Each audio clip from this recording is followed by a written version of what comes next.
দেশের দক্ষিণ পূর্বাঞ্চলের উপর দিয়ে বয়ে গেল স্মরণকালের ভয়াবহ বন্যা। এর মধ্যে ফেনীতে পানি নেমে গেলেও নোয়াখালীতে এখনও কাটেনি বন্যার রেশ।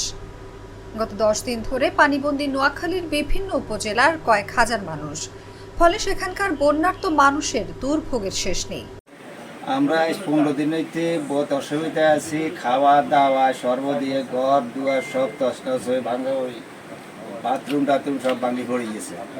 এখন থাকার মতো কোনো রাস্তায় নাই। আমাদের পানির কারণে আমরা বহুত কষ্ট ভোগ করতেছি। এখন আমাদের কোনো ক্যাপাসিটি নাই, এটা যেন ঘোড়ায় উড়েইও সেই কোনো ক্যাপাসিটি আমার নাই। আমি নিচে হয়েছি হার্ট স্ট্রোকের রোগী, আমার 3টা রিং লাগার লাগে। আমি পয়সার অভাবে আজ 2 বছর লাগাইতে পারি না। বন্যা পরবর্তী খাদ্য সংকটের পাশাপাশি প্রাদুর্ভাব বেড়েছে পানিবাহিত বিভিন্ন রোগের। তাদের ঘরগুলো এখনও বসবাস অনুপযোগী।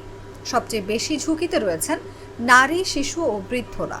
এই বাড়িটা পুরোটা ক্ষয়ক্ষতি হয়েছে এবং অনেক ফ্যামিলিটা সেকেন্ডে আছে। এটা খাওয়া দাওয়া চলাফেরা খুব কষ্টে আছে, যেটা বলার বাইরে। এবং এটা কিন্তু মধ্যবিত্ত না, একবারই গরিবেরা, বুঝছেন না? এদের প্রতি সরকার একটু সহানুভূতি করা উচিত। আমাদের ঘরে পানি উড়িয়ে পড়ে গেছে, বাল বাচ্চারা বহুত কষ্টে আছে। এবং কি আমাদের ঘরে সব ভাঙে চলে গেছে আবার, এবং পানি একটু কমছে। ওখানে আমরা ঠিক করতে 2 লাখ টাকা চাইব, কারণ আমাদের আর্থিক অবস্থা কেউ নাই, আমাদেরকে 10 টাকা দিয়ে দেবেন। ঠিক আছে, এই অবস্থা আমরা আছি। এখন আমরা খানা বানাইতে বহুত কষ্ট হয়। গতকাল বৃহস্পতিবার নোয়াখালীর সোনাইমুড়ি উপজেলার 9 নম্বর দেউটি ইউনিয়ন ঘুরে দেখা গেছে বানভাসী মানুষের দুর্ভোগ আর অসহায়তার চিত্র। সেখানকার অধিকাংশ রাস্তাঘাটে এখনো হাঁটু সমান পানি, কোথাও বা তার একটু নিচে। ইউনিয়নের নবগ্রামের ব্যাপারী বাড়িতে গিয়ে দেখা গেছে বাড়ির 60টি পরিবারই পানিবন্দী। সবার রান্নাঘরে পানি এখনো থই থই করছে।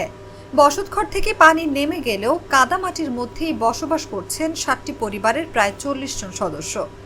কোনো ঘরেই নেই মাটির চুলোয় রান্নার ব্যবস্থা। শিশু, বৃদ্ধ আর অসুস্থ মানুষদের নিয়ে এই পরিবারগুলো পানিবন্দী দিন কাটাচ্ছেন। শিয়া বাটার ও ভিটামিন ই সমৃদ্ধ lily glam beauty soap. Lily, always beautiful.